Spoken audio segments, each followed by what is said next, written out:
Good afternoon. We got a banger for y'all today, baby. We got a video from Ornery here, putting his YouTube in the description as always. Go check him out. These videos are super well done. We have the entire history of the Gulag in Warzone in this video. I love this one, man. I gotta be honest, I forgot about some of these. I hope y'all enjoy this, man. Let me know what y'all's favorite was in the comments as far as goos go. And if you do enjoy this, hit the like, hit the sub. Most importantly, be sure to tell somebody you love them. I'll catch you in the next one.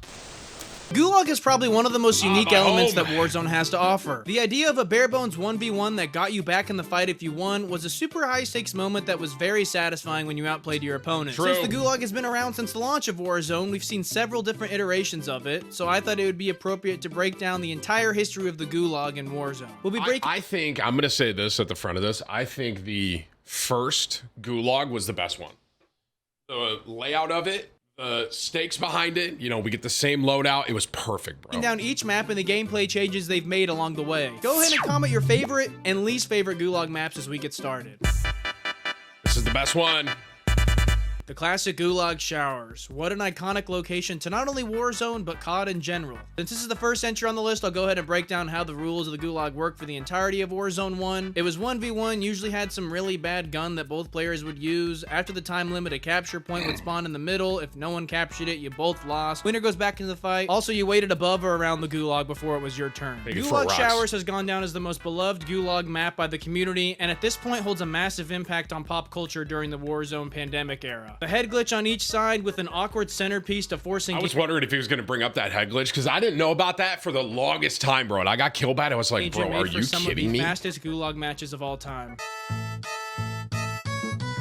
The Gulag Showers would remain as the Gulag for the entirety of Modern Warfare 19's life cycle, so it wouldn't be until the Cold War integration where we would see a new map being Nuketown. Obviously, loosely based off of Nuketown, it pretty much just threw in the two buses in the center of the map. I'm pretty sure this one... Barely any cover... Most goos, by the way, had an advantage. Like, I think this one, it was this side had the disadvantage because you could just wallbang that wood.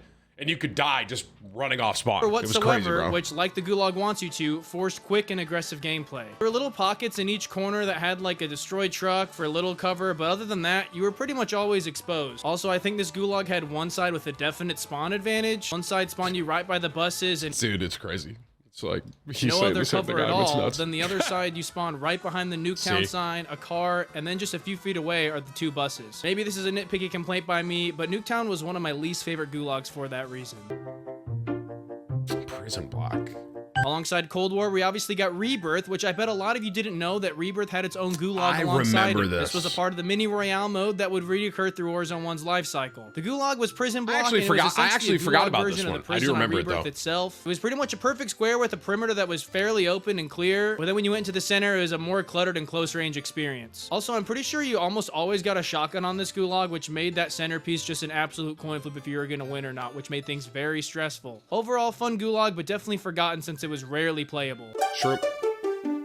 Nuketown would last for 2 seasons until the Standoff Gulag would make an appearance. Once again, based off of the multiplayer map, this one being Black Ops 2 Standoff, this added a whole new element to the Gulag. I'm pretty sure with this one, they could get up here, right? I hated that. With the form of verticality. Before, the most height you could get was with the head glitch on the Every time I pause and make a point, he makes it right after. That's actually insane. On their respective side. It quickly became a game of who can take this building to the side first, but that didn't always mean you were going to win. The reason I say that is because there were still several spots of cover and a lot of room to play things a little bit slower. The 2 tanks, crates, and a large wall gave the players several options as far as they wanted to approach this matchup. This is actually my all-time favorite Gulag in Warzone. What? I don't know about that. For some reason, a lot of people hate the hijacked Gulag. I think it's spacious and open in each respective spawn, but once you go into either lane, you're given a lot more options. Revolving around the centerpiece of Black Ops 2's Hijack, it was a pretty simple and fast-paced Gulag that was more long-range dominant. I will say, I think this is when they started to add more somewhat normal guns to the Gulag. You're pretty much always going to get an AR of some sort, so maybe that didn't mesh well, and that's why people didn't like it, but I had no complaints with Hijack. This was inspired by Black Ops 2's Rush map, which is a paintball arena-like map. This Gulag had a ton of cover and was super tight, which resulted in quick and balanced engagements. I think this is objectively the most fair and symmetrical experience for both sides. I know I said I like the height and standoff, but most would argue that height doesn't belong in the Gulag, and Rush is a much more of a let the best man win experience. However, it's honestly a true shame that this Gulag only lasted for 1 season of Warzone. That one was quick. For the last season of Warzone 1, we went back to the original Gulag showers, only this time with a twist. There were 4 separate iterations of it. One being the classic, and the other 3 being just like slight adjustments to the centerpiece. It was really just adjusting the centerpiece for the other 3. The head glitches were still there, and also like the cover and the spawn would be like at an angle or maybe like not there at all, which incentivized the player to like take notes on which Gulag they were playing so they can know exactly how the map was laid out, which I think was really cool. Pretty much like the same core map, just with like minor tweaks. Now we have Caldera brought into the mix, which gave us a brand new Gulag. I didn't love this the one. Phosphate Mines. Actually, this is looking probably the back, most simple Gulag on this list, consisting of 3 lanes, one being completely open with no cover, the other side having just a minecart on each side for cover, and then the centerpiece is just being a small house with like a table inside, and that's it. I know the whole part of the Gulag is being as bare bones and minimalistic as possible, but I think the Phosphate Mines could have had a little bit more to offer. Everything I just said is all there is to this map. Absolutely nothing else. Overall, very forgettable. Bro.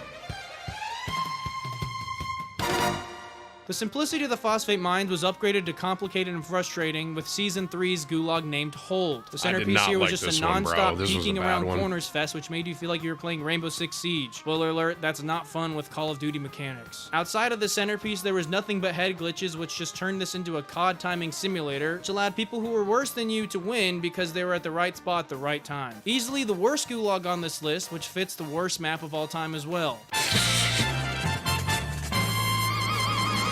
What Caldera was lacking with Phosphate and Hold, it made up for with Boiler Room. The sad part this is that Boiler Room was just a remake of Gulag Showers. Yes, that's right, the original Gulag we had at launch. Now, it's not a true remake, I almost would go as far as calling it a reimagining. A lot of cover is removed, then that centerpiece is a completely different shape and feels different overall. Like, it's more like boxy, and there's like a little like mantle spot you can go over and stuff. It's kind of like a medley of the Season 6 Gulag Showers I was talking about at the end of Warzone 1. Other than that, there's no denying this was the best Gulag on Caldera. Wow, we've had so many Now we're at Al-Mazrah with Warzone 2, where the Gulag would... This is the worst one. The one with the jug. This was terrible. A complete overhaul. The most notable difference is...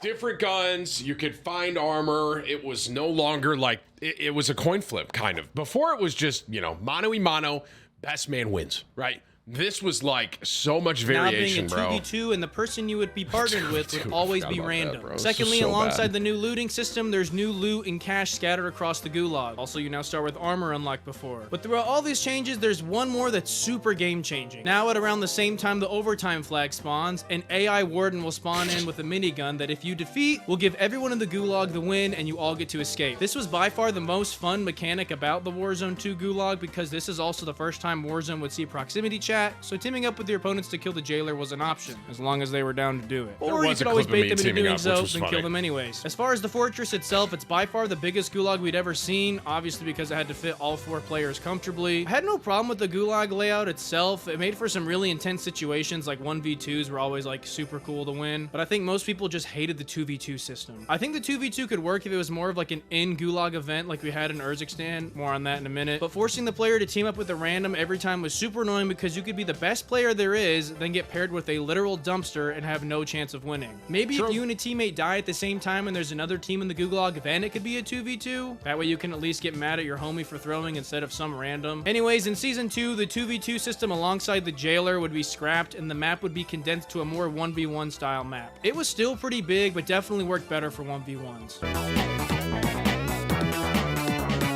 Just one season later after that change, the fortress was scrapped entirely and we would be left with the black site for the remainder of Al-Mazrah. I did not hate this Gulag. This is another map where depending on which side you spawned on, you had completely different elements my least to work favorite, with. definitely. One side you were given obviously high not ground. the best. Yeah, that's right. Just an objective height advantage that the other player couldn't get to without exposing themselves. Then I guess to counter this high ground, the other player was given like a very, very mild head glitch. I don't know about you, but give me the high ground every day of the week. With that high ground, you can see the entirety of the left lane, whereas the right and middle lane was neutral for both players. I seriously don't know how this was the Gulag we were stuck with for the rest of Warzone 2. It was really just stupid.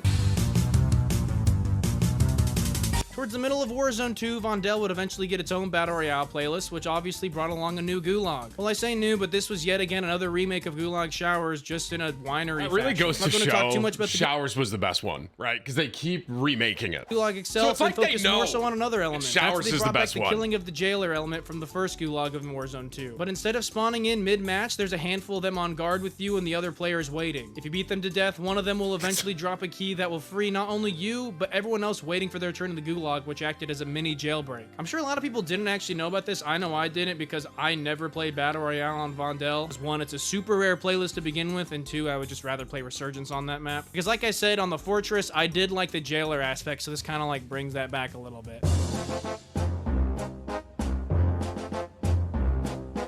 Now we're at Uri's Extend, where we've had the same Gulag since launch with missile silo. Same concepts as Warzone 2 with armor, loot, grenades, and money scattered throughout the Gulag. Pretty normal sized Gulag and works pretty well. Kinda has elements of the showers going on as well. Maybe too many head glitch spots. That's like my only critique I have with it. Now there's another way to break free without killing your opponent, and that's with the escape rope that drops in instead of the capture point. Honestly, this is probably the best version of a neutral exit because even when you're on the rope, you can still get shot, so it's like a really risky play. I will say there are usually a handful of smokes lying around, so smoking the center right as time is running out and jumping on the rope makes for some very slippery exits that are a ton of fun. Also, you have some Gulag random events going on here, such as the Locked and Loaded, which gives you 2 primaries that are fully kitted out with all 5 attachments. And also, if you win the Gulag, you get to keep these guns like when you land. Then there's one where there's just like a ton of money laying around the Gulag, like seriously like several $1,000s in cash. And even a night vision one as well, so that's pretty cool too. But that's the entire history of the Gulag in Warzone. Let me know what your favorite Gulag in Warzone history is. Also, let me know what your least favorite one is too. Go ahead and check out some of my other Warzone history videos. Join my Discord if you're feeling crazy. And if you liked, leave a like. If you didn't, leave a dislike. Comment if you like. And thank you so much for watching. Ornery's videos,